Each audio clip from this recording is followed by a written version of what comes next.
और नीचे जो वो सब्सक्राइब का बटन है ना, उसको हिट करो, जल्दी से करो सब्सक्राइब।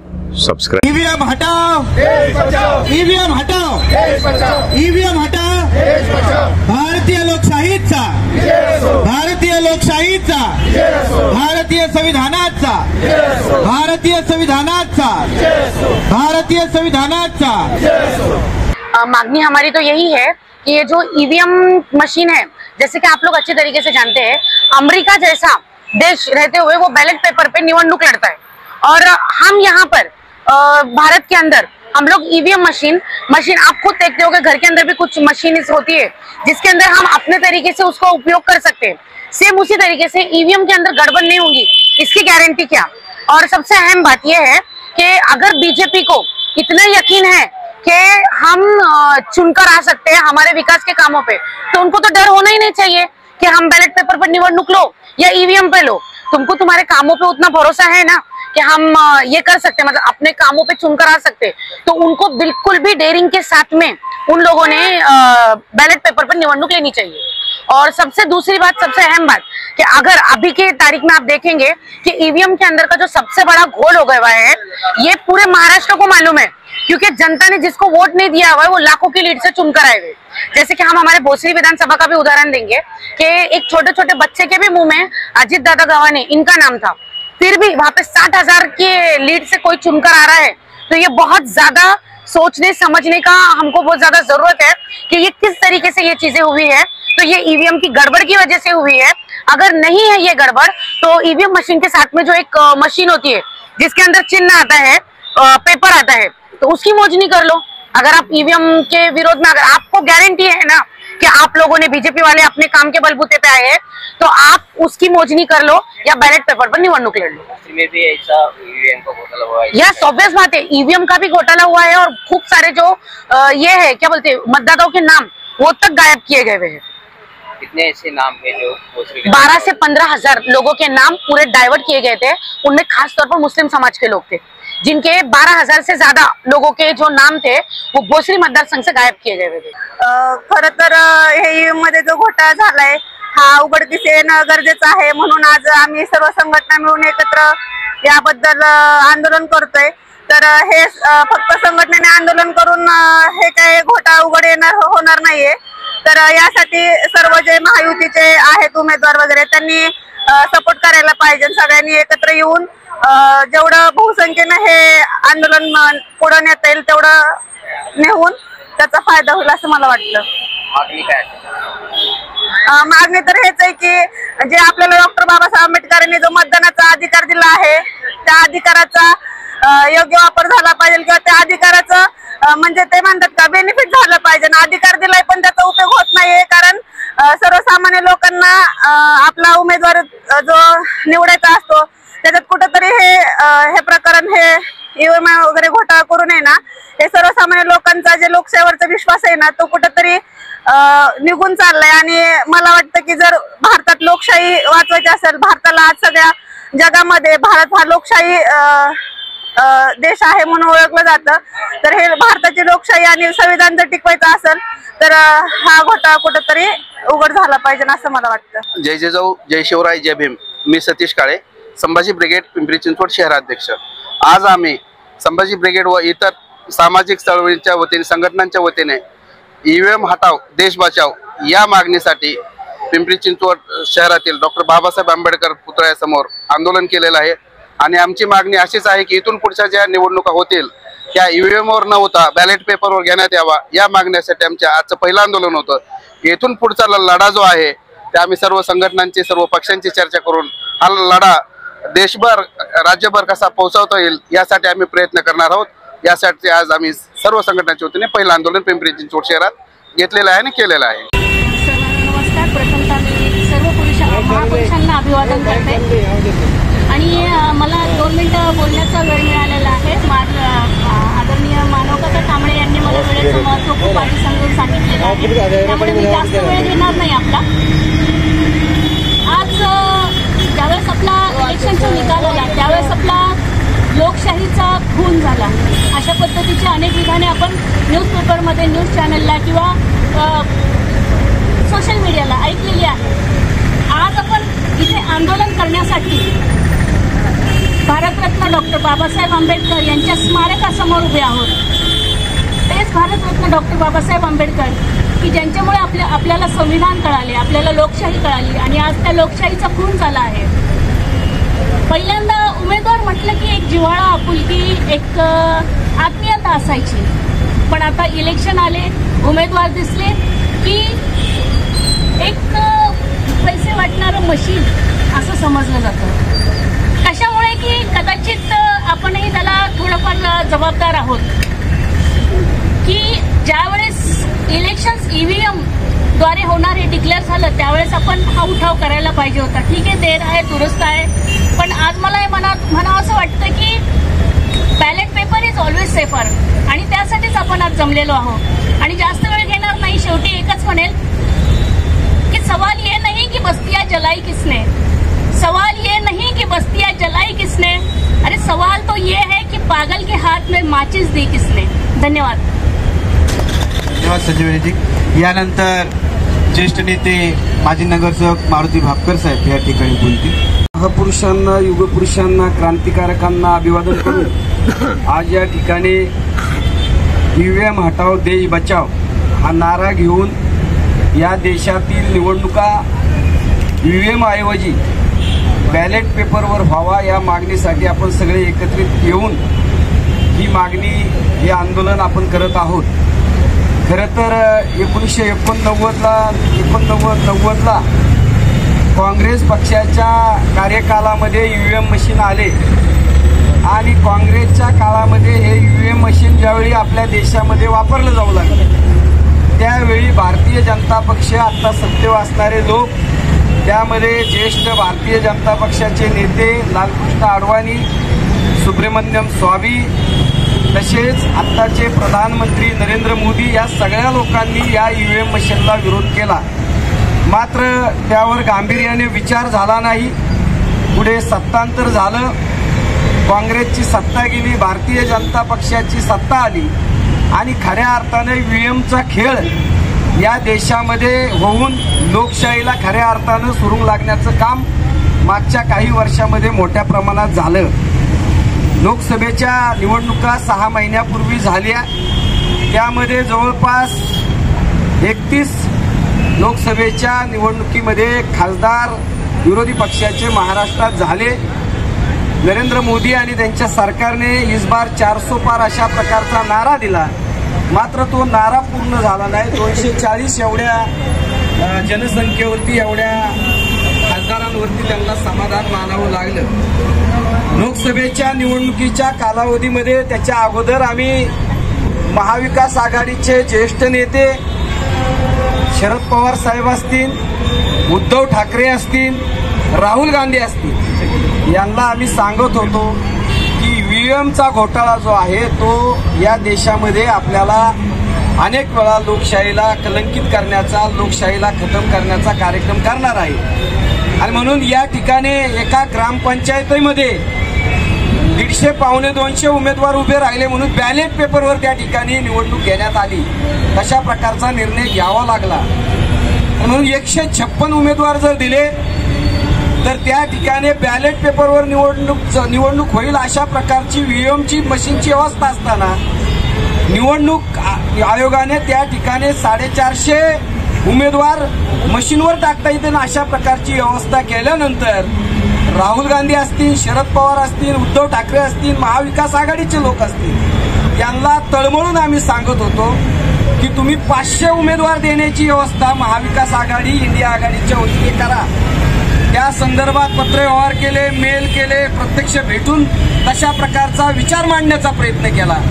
नवे सिव्हिल सोसायटीचे जे काही ज्येष्ठ मंडळी यांच्या संपर्कात होते त्यांच्यासमोर देखील हा विचार मांडण्याचा प्रयत्न केला. मात्र कुणीही ही गोष्ट गांभीर्याने घेतली नाही. 31 उमेदवार आले. महाविकास आघाडीला आणि इंडिया आघाडीला वाटलं आम्ही सगळं जिंकलं. मात्र हे भारतीय जनता पक्षावाले हरियाणा बरोबर जम्मू काश्मीरची निवडणूक झाली, छोटं राज्य विरोधी पक्षाला द्यायचं आणि मोठ्या राज्यावरती अशा प्रकारे आपली सत्ता काबीज करायची. महाराष्ट्रामध्ये झारखंड त्या ठिकाणी विरोधी पक्षाला द्यायचं आणि महाराष्ट्रासारखा मोठा प्रदेश घ्यायचा, अशा प्रकारची रणनीती ते वारंवार वापरतात। आणि म्हणून या ठिकाणी ईव्हीएमच्या संदर्भात माननीय सर्वोच्च न्यायालयामध्ये अनेक लोक गेले, आतापर्यंत अनेक केसेस केल्या, अनेक दावे झाले, कधीही सर्वोच्च न्यायालयाने नागरिकांच्या पक्षांच्या बाजूने निर्णय दिला नाही। ईव्हीएम रद्द करायला सर्वोच्च न्यायालय तयार नाही। निवडणूक आयोगाकडे अनेक याचिका झाल्या, अनेक आंदोलनं झाले, निवडणूक आयोग देखील हा निर्णय बदलायला तयार नाही। आणि म्हणून ईव्हीएम मशीन जर हटवायची असेल, लोकशाही वाचवायची असेल, खऱ्या अर्थानं पारदर्शक पद्धतीने निवडणूक प्रक्रिया राहून लोकशाही सक्षम करायची असेल, तर मी सांगतो हाच रामबाण उपाय आहे की 450-500 उमेदवार त्याचं डिपॉझिट या सगळ्या प्रस्थापित पक्षांनी भरायचं। यांचा एक एक उमेदवार 50-50, 60-60 कोटी रुपये खर्च करतो। 2-4 कोटी रुपये उमेदवारी अर्ज भरण्याकरता, 500 उमेदवार देण्याकरता ह्या पक्षांवर जबाबदारी टाकायची आणि ही निवडणूक बॅलेट पेपरवर आणायची। अशा प्रकारचा प्रयोग फक्त ईव्हीएम मशीन हटू शकतं असं माझ्यासारख्या कार्यकर्त्याला वाटतंय। आपण सगळे महाविकास आघाडीचे, त्यात बरेच लोक आहेत, महाआघाडीचे लोक आहेत, इंडिया आघाडीचे लोक आहेत, त्यांनी आपापल्या नेत्यांकडे हा आग्रह धरावा की तुमच्या आगामी महानगरपालिकेच्या निवडणुका असतील, स्थानिक स्वराज्य संस्था निवडणुका असतील, लोकसभा निवडणुका असतील, विधानसभा निवडणुका असतील, जोपर्यंत हे ईव्हीएम मशीन हटत नाही तोपर्यंत अशा प्रकारे 500 ते 1000 उमेदवार देण्याचा प्रयोग यशस्वीरित्या राबवणं हे प्रस्थापित या ठिकाणच्या विरोधी पक्षात असणाऱ्या महाविकास आघाडी जी सत्तेत जाऊ इच्छिती त्यांनी हा प्रयोग केला तरच हे ईव्हीएम मशीन हटेल, अन्यथा हे वारंवार होणार आहे। वारंवार लोकांचा अपमान होणार आहे, जनमताचा अपमान होणार आहे, मतदारांचा अपमान होणार आहे, लोकशाही कमकुवत होणार आहे आणि अशा प्रकारे हे सत्तेत कायमस्वरूपी राहणार आहेत। हे जर बदलायचं असेल तर अशा प्रकारची कृती सगळ्या विरोधी पक्षाने करावी, त्या संदर्भात जनजागृती करावी, त्या संदर्भात या पक्षांना आपण विनंती अर्ज करावा आणि तशा प्रकारची कृती करून घ्यावी। हेच खऱ्या अर्थाने यावरचं औषध आहे। एवढंच या निमित्तानं बोलतो। माझं मनोगत शांततेत ऐकलं त्याबद्दल धन्यवाद देतो आणि थांबतो। धन्यवाद। जय हिंद, जय महाराष्ट्र, जय भीम। ईव्हीएम हटाओ, ईव्हीएम हटाओ। यानंतर आदरणीय ज्येष्ठ नेते मानवजी कांबळे साहेब या ठिकाणी मार्गदर्शन करतील। या ठिकाणी उपस्थित भावांनो बहिणींनो, माझ्या अगोदर आता बऱ्याच सगळ्या लोकांनी आपण हे कशासाठी थांबलो हे सांगितलं। ईव्हीएम हटाव देश बचाव असा नारा देऊन आपण संभाजी ब्रिगेडच्या सतीश काळे यांनी पुढाकार घेऊन शहरातल्या विविध सामाजिक संघटनांना एकत्रित करून एक संदेश देण्याचं काम आपण करण्याचा प्रयत्न आपण करतात। त्याबद्दल पहिल्यांदा मी सतीश काळे आणि त्याच्या सहकार्याचं अभिनंदन करतो। ईव्हीएम याच्याबद्दल विश्वास बहुसंख्य लोकांना नाही आहे, हे आपल्या सगळ्यांना माहिती आहे। 2014च्या अगोदरपासून मी असेल, मारुती भापकर असतील, बाकीची सगळी मंडळी असतील या शहरातली ईव्हीएमच्या विरोधामध्ये आवाज आम्ही उठवत आलो, परंतु प्रस्थापित राजकीय पक्षांनी कधीही या सगळ्या गोष्टीकडे गांभीर्यानं पाहिलं नाही। मग त्याच्यामध्ये महाविकास आघाडीचे पक्ष असतील किंवा महायुतीमधले पक्ष असतील, यांना कुणालाही याच्याबद्दलचं गांभीर्य समजलं नाही। आता एवढ्या वाईट पद्धतीनं पराभव झाल्यानंतर किंवा अगदी पाशवी बहुमतानं महायुतीचं सरकार जिंकल्यानंतर किंवा महायुतीचे उमेदवार जिंकल्यानंतर या सगळ्या प्रस्थापित राजकीय, विशेषतः महाविकास आघाडीमधल्या किंवा इंडिया आघाडीमधल्या राजकीय पक्षांना याच्याबद्दलचं गांभीर्य जाणवायला लागलेलं आहे, हे चांगली गोष्ट आहे। परंतु तरीही ईव्हीएम या सगळ्या व्यवस्थेमधनं जर हद्दपार करायचं असेल तर त्याच्यासाठी कोर्ट तुमच्या बाजूने नाही, निवडणूक आयोग तुमच्या बाजूने नाही, तर मग जनशक्तीचा मोठ्या संख्येचा रेटाच या सगळ्या गोष्टीला बदलू शकतो याच्यावर माझा विश्वास आहे। पण जनशक्तीला एकत्रित करण्याची ताकद जी सामाजिक संघटनांमध्ये पाहिजे तेवढ्या ताकदीनं नसते, त्याच्यामध्ये राजकीय पक्षांनी पुढाकार घेतला पाहिजे, तो घेताना दिसत नाही, हे दुर्दैव आहे। निवडणुकीमध्ये, आत्ताच्या निवडणुकीमध्ये, महाराष्ट्रातल्या या विधानसभेच्या निवडणुकीमध्ये जसं धम्मराजनी पण सांगितलं आणि अनेक लोकांनी सांगितलं की आम्ही मतं दिलीच नाहीत तर हा उमेदवार निवडून आला कसा, असा प्रश्न प्रत्येकाला पडलेला आहे. ईव्हीएम हा त्याच्यामधला एक फॅक्टर असू शकतो आहे, परंतु एकूणच निवडणुकीच्या एकूण सगळ्या ह्याच्यामध्ये जो गैरकारभार झालेला आहे, गैरव्यवस्था झालेली आहे, त्या गैरव्यवस्थेमुळं किंवा प्रशासनाला हाताशी धरून हे निकाल फिरवण्याचं जे काम केलं गेलेलं आहे त्याच्यामुळं हे निकाल आपल्याला दिसत आहेत. पुरोगामी संघटनांनी या ठिकाणी सहभागी होणे आंदोलन केलंय, पण मला सांगायला खेद वाटतोय धम्मा की या पुरोगामी संघटनांपैकीच काही अपवाद वगळता या निवडणुकीमध्ये जवळ निवडणूक मी लढली. या पुरोगामी पक्षाच्या पुरोगामी संघटनांचे नेतेच पैसे मागत होते का नव्हते? आणि आता हे व्यवस्थेच्या बाजूने आपण लढणार, विरोधामध्ये लढणार आहोत. हे कसं शक्य आहे? तुम्ही आपण लढणारे लोक तर प्रामाणिक नसू, लढणाऱ्या लोकांच्या मनामध्येच जर अशी शंका असेल की पैशाशिवाय निवडणूक होऊ शकत नाही, गैरव्यवस्था आपण निर्माण केल्याशिवाय आपण निवडणूक जिंकू शकत नाही. जसं मगाशी कुणीतरी म्हणालं की रक्ताचं क्रांती करायचं, रक्त सांडावं लागेल असं कुणीतरी म्हणालं मगाशी. हीच व्यवस्था जर आपल्याला पाहिजे असेल तर या लोकशाही प्रक्रियेमध्ये तुम्ही ईव्हीएमच्या विरोधामध्ये लढा, किंवा या सगळ्या भ्रष्टाचाराच्या विरोधामध्ये तुम्ही किती लढलात तरी त्याला काही अर्थ राहील असं मला वाटतं. मी खूप आता मी आता त्यांना थोडासा अस्वस्थ होतो आणि त्याच्यामुळे मी बोलतोय की हे सगळा जो अनुभव घेतला आपण जवळ अगदी लोकसभेच्या निवडणुकीपासून पाहतो, या शहरामध्ये असेल, या राज्यामध्ये असेल, या देशामध्ये असेल, एक मतप्रवाह अगदी पक्का झालेला आहे की निवडणूक जिंकायची असेल तर गैरकारभार करा, निवडणूक जिंकायची असेल तर पैशाचं वाटप करा, निवडणूक जिंकायचं असेल तर षडयंत्र करा, निवडणूक जिंकायची असेल तर लोकांशी खोटं बोला, निवडणूक जिंकायची असेल तर सरकारी यंत्रणेचा वापर करा, निवडणूक जिंकायची असेल तर या सगळ्या प्रशासनाला हाताशी धरा. अशा पद्धतीनं या निवडणुका जिंकल्या जातात आणि मग महाविकास आघाडीच्या नेत्यांना सुद्धा आता असंच वाटतं की आपण सुद्धा हेच केलं पाहिजे. आणि जर त्या विरोधी पक्षातले लोक जे करतायत, जे सत्ताधारी पक्ष करतायत, तेच जर हे सगळं करणार असतील तर सर्वसामान्य लोकांच्या मताची जी खुलेआम चोरी होत्या. प्रशांत जगताप नावाचे उमेदवार पुण्यामधले जे स्पष्ट माहिती व्यवस्थितपणे सांगतायत, तुम्ही पाहिलं असेल या महाराष्ट्रामधल्या महाविकास आघाडीच्या विरोधामध्ये जे महायुतीचे उमेदवार होते त्या महायुतीच्या उमेदवाराला एकाही उमेदवाराला 70,000च्या खाली मत नाही. महाविकास आघाडीमधल्या सहभागी पक्षांपैकी 18 ते 20, 29 लोकांचे डिफॉल्ट जप्त आणि महायुतीच्या एकूण एक उमेदवाराला 70,000पेक्षा अधिक मतं पडतात. ते कशी पडतात? अजित पवार काल म्हणाले सिद्ध करा, सिद्ध करा. ते बावनकुळे पण तसंच म्हणतात, मोदी तसं म्हणतात, शहा पण तसंच म्हणतात. सिद्ध करायची यंत्रणा आहे, आमचं कोर्ट आहे. कोर्ट जर तुमच्या ताब्यामध्ये असेल, कोर्ट आमची याचिकाच फेटाळणार असेल, कोर्ट आमचं म्हणणंच ऐकून घेणार नसेल तर आम्ही न्याय मागायचा कुणाकडे? लोकशाही व्यवस्थेमध्ये न्याय मिळवून घेण्याच्या प्रक्रियेमध्ये ही जी व्यवस्था प्रस्थापित करणारी सगळ्यात मोठी ताकद जी आहे ती जनतेची ताकद आहे. आणि या जनतेनं जर या सगळ्या गोष्टीच्या मध्ये पुढाकार घेऊन जर आघाडी घेऊन जर याच्यामध्ये काही निर्माण केलं, आंदोलन उभं केलं किंवा एक खूप मोठं वातावरण असं ढवळून काढलं तर त्याच्यामध्ये काहीतरी मार्ग नसता.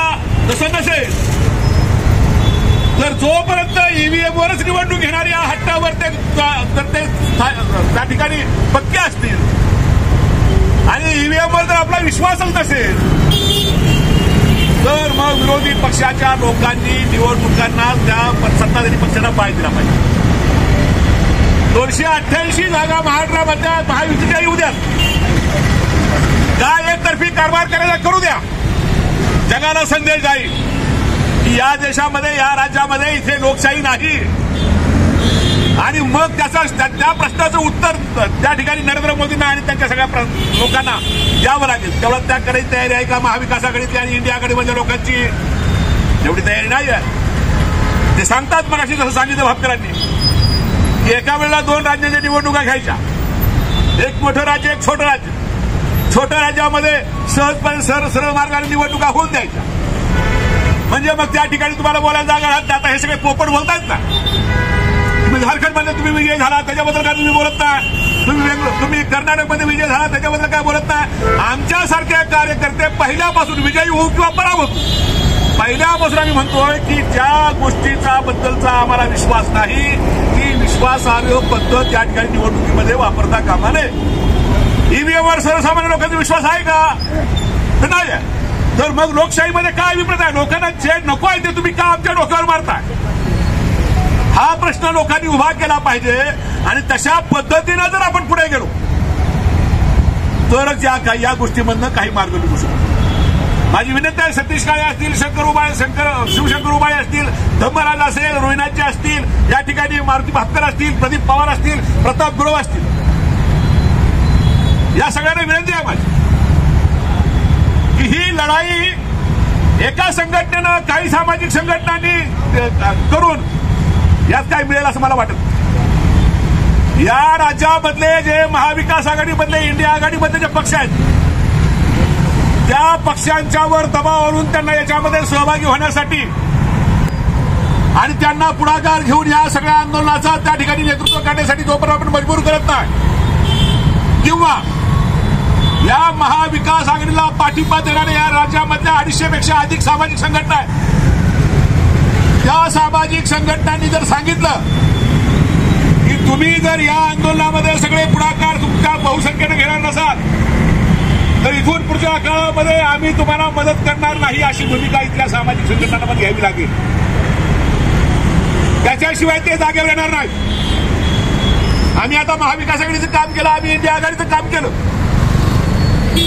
पण त्या प्रक्रियेमध्ये हे काय खूप धुतल्या तांदळासारखे असलं पण भाग नाही. मी गमतीनं उदाहरण देत असतो एक शक्ती की साप चावतो माणसाला, कोबरा साप चावणं आणि दुसरा एखादा साधा साप चावणं ह्याच्यामध्ये फरक आहे का नाही? कोबरा साप कोबरा नाक चावला तर जागेवर माणूस मरतोय, दुसरा एखादा साधा साप चावला तर असं उपचार करून माणूस बरा होतो. हे जे महायुतीवाले आहेत ते कोबरा साप आहेत आणि हे महाविकास आघाडीवाले तर साधे साप आहेत. ह्यांच्यावर उपचार करता येईल आपल्याला, यातनं बरं होता येईल. हे काय हे चांगले आहेत अशातला भाग नाही, पण हे जरा कमी विषारी साप आहेत आणि ते मात्र अट्टल अगदी जरा जहरी साप आहेत म्हणून ते नको आहे, ते जागेवरच मारतायत. कसं आहे की आपल्याला जर लोकशाही जिवंत ठेवायची, लोकशाही जिवंत ठेवायची आहे, हा कुणाला प्रश्न पडला पाहिजे? हा इथल्या राजकीय पक्षांवर पडला पाहिजे ना. त्यांना फक्त सत्ता पाहिजे आहे, त्यांना फक्त सत्ता पाहिजे आहे, त्यांना ती लोकशाही जिवंत राहील का नाही याच्याबद्दल काय देणं घेणं नाही. आपल्याला लोकशाही वाचवायची, आपल्याला संविधान वाचवायचं, आपल्या लोकांचं, सामान्य लोकांचं जनजीवन, लोकांचं सुरक्षित होण्याची व्यवस्था पाहिजे. आपल्या इथल्या आदिवासींच्या, दलितांच्या, महिलांच्या, शेतकऱ्यांच्या, कष्टकऱ्यांचे प्रश्न सुटावेत असं आपल्याला वाटतंय. त्यांना ते वाटतंय का? ना महायुतीवाल्याला वाटतंय ना महाविकास आघाडीवाल्यांना वाटतंय. त्यांना फक्त सत्ता पाहिजे आणि सत्तेच्या मार्गामध्ये जे अडथळे निर्माण होतात त्यांना ते बाजूला करण्याचा प्रयत्न करतात. मग ते आघाडीवाले असू द्यात नाही युतीवाले असू द्यात. म्हणून आघाडीचं काम करतो आपल्याला अधिकार आहे बोलण्याचा. मी सामाजिक कार्यकर्ता म्हणून जर महाविकास आघाडीला पाठिंबा देत असेल तर त्या महाविकास आघाडीला काही सूचना देणं किंवा काही मागण्या त्यांच्यासमोर मांडणं हे माझा अधिकार आहे. आणि आम्ही जर तुमच्या एवढं त्या ठिकाणी निष्कपटपणे आणि कुठल्याही प्रकारचा लोभ आमानामध्ये न ठेवता आम्ही जर त्या ठिकाणी लोकशाही वाचवायची म्हणून जर काम करत असू तर तुम्हाला आमच्या सूचना ऐकाव्या लागतील. इथं धर्मराज आहेत, पिंपरी चिंचवड शहराचे वरिष्ठ उपाध्यक्ष राष्ट्रवादी काँग्रेस शरदचंद्र पवार गटाचे. इथं आणखी काही मंडळी आहेत विविध राजकीय पक्षामध्ये काम करणारे. आमचे सतीश काळे पण संभाजी ब्रिगेड या पक्षाचे नेते आहेत. हा तो पक्षाचा आहे, मला पक्ष आहे तो पक्षाचा आहे. इथं एका पक्षाचे अध्यक्ष संस्थापक अध्यक्ष उभे आहेत.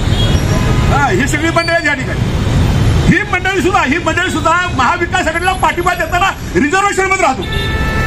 आज देणे का गया, आज देणे कसं फिर बात होणे दो. अरे तुमच्या मनामध्ये जर आहे ना तुम्हाला या ठिकाणी महायुतीचा पराभव करायचा आहे तर या ना खुल्या मैदानामध्ये आणि ज्ञान महाविकास आघाडीच्या बाजूनं तुम्ही तशी येत नाही. तुम्ही तिथं काहीतरी अचित असता, तुम्ही तिथं काहीतरी तुमच्या डिमांड टाकता आणि मग लोकशाही आम्ही जिवंत ठेवणार असं म्हणता. हे नाही चालणार. तुम्हाला स्पष्टपणे याच्यामध्ये या लढाईमध्ये उतरावं लागेल. या लढाईमध्ये आपण एका पराभवाने आपण खचून जाऊ असे आपण कार्यकर्ते नाही आहोत. परंतु या पराभवामध्ये ज्या ज्या गोष्टी आपण ज्या चुकल्या, आपल्याकडून ज्या चुका झाल्या त्या पाहून त्या चुकांचं या ठिकाणी निरीक्षण करून, आत्मनिरीक्षण करून, त्याच्यावरती चर्चा करून त्या चुका पुढच्या वेळेला कशा होणार नाहीत यासाठी म्हणून प्रयत्न करणं आणि ही लोकशाही जिवंत ठेवण्यासाठी आपण आघाडीमध्ये येऊन किंवा सामुदायिकपणे या ठिकाणी आपला कार्यभाग या ठिकाणी पुढे नेणं ही आपली जबाबदारी आहे. आणि म्हणून या ठिकाणी आज ही प्राथमिकता किंवा सुरुवातीला 2014 सालापासून सतीश काळे त्याच्यामध्ये काही ईव्हीएमच्या विरोधामध्ये लढा लढण्यामध्ये पिंपरी चिंचवड शहरामध्ये आज त्यांनी सुरुवात केलेली आहे. महाविकास आघाडीमधल्या पक्षांना माझं आव्हान आहे की आता सगळ्यांनी एकत्र या. मला काही महाविकास आघाडीमधल्या लोकांचे फोन आले आणि मानव जी कुछ तो करो, कुछ करना पड़ेगा. मैंने आप लोग आगे आओ. न म्हणे हमारे बोलने से कोई सुनता नाही. इतकी विश्वासार्हता यांची पण ढासळलेली आहे. यांची विश्वासार्हता एवढी ढासळलेली आहे त्याच्यामुळे आपण सगळ्या सामाजिक संघटनांनी पुढाकार घेऊन त्यांच्यावर दबाव निर्माण करू आणि त्यांना या सगळ्या प्रक्रियेमध्ये सहभागी करून घेऊया. एवढंच या ठिकाणी मी आपल्याला आवाहन करतो. आणि सतीश काळेचं आणि त्याच्या सहकार्याचं या ठिकाणी मी अभिनंदन करतो, कौतुक करतो की त्यांनी हा पुढाकार घेऊन या ठिकाणी हा कार्यक्रम केला. खरं तर मला बोलायचं नव्हतं आज. आल्यापासून सतीशला वाटलं असेल की काय बोलायचं नव्हतंच मला. का मी ह्यांच्यावर पण नाराज, पण आता हा एक चांगला विषय घेऊन पुढे येत आहेत तर माझ्या नाराजीला काही किंमत राहत नाही. सामुदायिक हितामध्ये मला वैयक्तिकरित्या काय कुणावर नाराजी व्यक्त करायचं काय अधिकार. जर सामुदायिक हितामध्ये आपण पुढे जात आहोत तर आपण सगळ्यांना म्हणून आपण पुढे गेलं पाहिजे. अशा पद्धतीचा कार्याचा आपण या ठिकाणी सुरुवात करूया आणि आपल्या आपल्यातले सगळे मतभेद बाजूला ठेवून एक ध्येय ठेवूया की पहिल्यांदा या या राज्यामध्ये जे महायुतीचं सरकार आलं आहे, तुम्ही पाहिला असेल काल 2 दिवसामध्ये त्या काळजीवाहू सरकारने एक निर्णय घेतला. अगोदर ठरलेला वक्फ बोर्डाला 10 कोटी रुपयाचा निधी अगोदर ठरलेला होता. त्या सरकारमध्ये देवेंद्र फडणवीस पण होते. तो 10 कोटी रुपयाचा GR निघाला वक्फ बोर्डाला देण्याचा तर तो त्यांनी रद्द केला. काय दर्शवतं हे, काय समजतात हे? 3 दिवसामध्ये इथल्या गायींच्या दुधाचा रेट, खरेदीचा रेट 2 रुपये 3 रुपयांनी कमी केला लिटर मागे. त्यांचं अनुदान बंद केलं. काय दाखवतंय हे?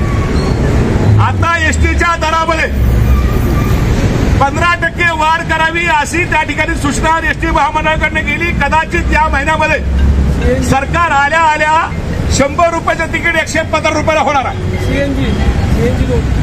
सीएनजी 2 का 3 रुपयांनी वाढवलं.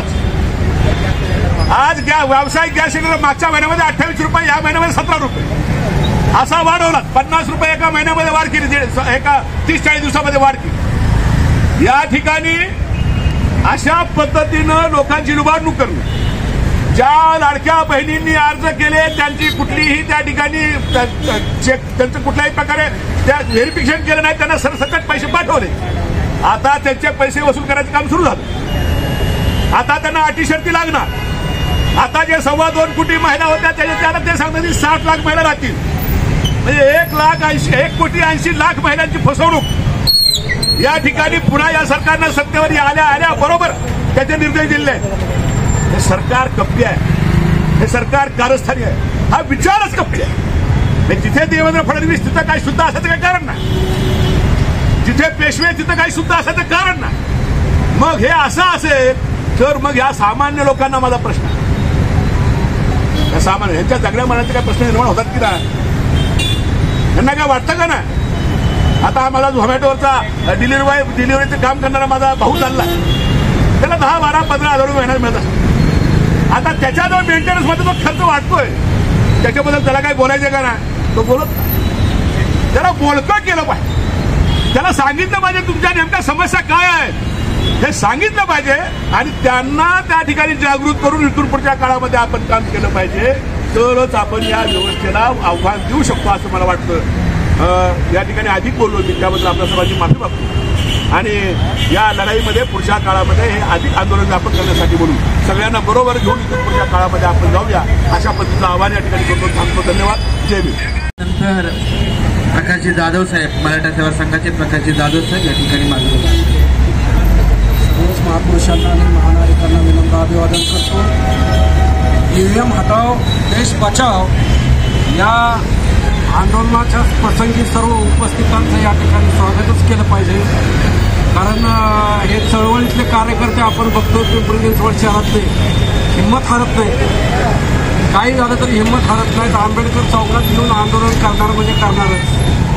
या ठिकाणी मी आपल्या सर्वांचं लक्ष ह्यासाठी वेधणार आहे की काल त्या मनुवाद्याचं डेअरिंग किती आहे बघा त्या अजित पवारचं, की आत्मक्लेश आंदोलनाच्या ठिकाणी येऊन त्या आंदोलनकर्त्यांनाच वेड्यात काढायचं काम केलं. पेपरला बातम्या आल्यात की त्या ईव्हीएम बनवणाऱ्या ज्या कंपन्या आहेत त्याचे 4 संचालक बीजेपीचे पदाधिकारी आहेत. याच्यावरती अजित पवार काय बोलत नाही. या ठिकाणी बातम्या आल्या की संध्याकाळी 6 नंतर 8% मतदान वाढलं, त्याच्यावरती अजित पवार काय बोलत नाही. आणि बॅलेट पेपरवर निवडणूक घेतल्यानंतर पारदर्शीपणा येईल याच्यावरती अजित पवार काय बोलत नाहीत. जगामधले प्रगत देश जर्मनी, अमेरिका सारख्या देशांनी सुद्धा ईव्हीएम हद्दपार का केलं याच्यावरती अजित पवार बोलत नाहीत. आणि आंदोलनाच्या ठिकाणी येऊन उलट आंदोलनकर्त्यांना वेळेत काढून की बाबा ईव्हीएमवरतीच निवडणुका घेणं कसं योग्य आहे हे तिथं बसून सांगतात. याबद्दल मी त्या अजित पवारांचा निषेध करतो. आणि आम्हाला या लोकशाहीमध्ये पारदर्शकता येण्यासाठी आम्हाला विश्वास बसवा, निवडून कुणीही येऊ द्या, परंतु जनतेचं मत कुणाला गेलं हे जर पूर्णपणे समजलं तरच या लोकशाहीचा विजय होईल. त्यासाठी ईव्हीएम बंद करून बॅलेट पेपरवर निवडणुका इथून पुढे चालू कराव्यात ही मागणी घेऊन आपण मागणी पूर्ण होईपर्यंत वारंवार त्या ठिकाणी सरकारकडे आपण आंदोलन करू, मागणी करू एवढंच बोलतो. आणि या ईव्हीएम धोरणाचा निषेध करून माझे 2 शब्द संपवतो. ईव्हीएम हटाओ, ईव्हीएम हटाओ. यानंतर 12 बलुतेदार संघटनेचे महाराष्ट्र प्रदेशाध्यक्ष प्रतापराव गुरव या ठिकाणी बोलतील. आजच्या या ईव्हीएम हटाओ देश बचाव या आंदोलनाचे आजच्या या कार्यक्रमाचे प्रमुख आमचे मार्गदर्शक आदरणीय मानवजी कांबळे साहेब, त्याचप्रमाणे मारुती भापकर, त्याचप्रमाणे प्रकाश जाधव साहेब, प्रदीपजी पवार, त्याचप्रमाणे अनेक अन्य सर्वच पक्षाचे विविध पदाधिकारी. वास्तविक मित्रांनो, आज बंधू आणि भगिनी आलेले आहेत या ठिकाणी की या 2-4 दिवसात सातत्याने ईव्हीएमबद्दल सगळ्याच बातम्या येत आहेत. अतिशय वाईट घटना आहे, लोकशाहीचा खून आहे. बाबासाहेब आंबेडकरांनी पूर्वीच्या काळात यांच्या 7-12प्रमाणे मतदान असायचं, परंतु बाबासाहेबांनी सांगितले की जो गरीब असेल त्याला सुद्धा मतदानाचा अधिकार असला पाहिजे, जो श्रीमंत असेल त्याला सुद्धा एक मताचा अधिकार असेल. परंतु ह्या ईव्हीएमने सर्वांचं नुकसान केलेलं आहे, सर्व लोकशाहीचा गळा घोटलेला आहे. त्याचा निषेध मी या ठिकाणी करतो. आज अनेक प्रगत देशांनी ईव्हीएमच्या नाकारलेला असताना सुद्धा हे आपले भारतीयातले ही जी काही लोकशाहीतली जी आता सत्ताधारी मंडळी आहेत त्यांचा का आग्रह आहे आता सगळ्यांच्या लक्षात आलेला आहे. ईव्हीएममध्ये जसं रिमोट कंट्रोलला किंवा कुठल्याही इलेक्ट्रॉनिक वस्तूचं आपल्याला हाताने बसून म्हणजे आता जे म्हणतात ना अडाणी असतील, अंबानी असतील, अमेरिकेत जाऊन त्याच्या मुंबईच्या बंगल्याचे लाईट लावू शकतो, तसाच प्रकार हा ईव्हीएमचा आहे. ईव्हीएमच्या बद्दल अनेक वेगवेगळ्या इंजिनियरने दाखवलंय की बाबा ह्याच्यात बदल करू शकतात, परंतु हे सरकार जे गेंड्याच्या कातडी सरकार आहे त्यांनाही सत्ता टिकवायची आहे.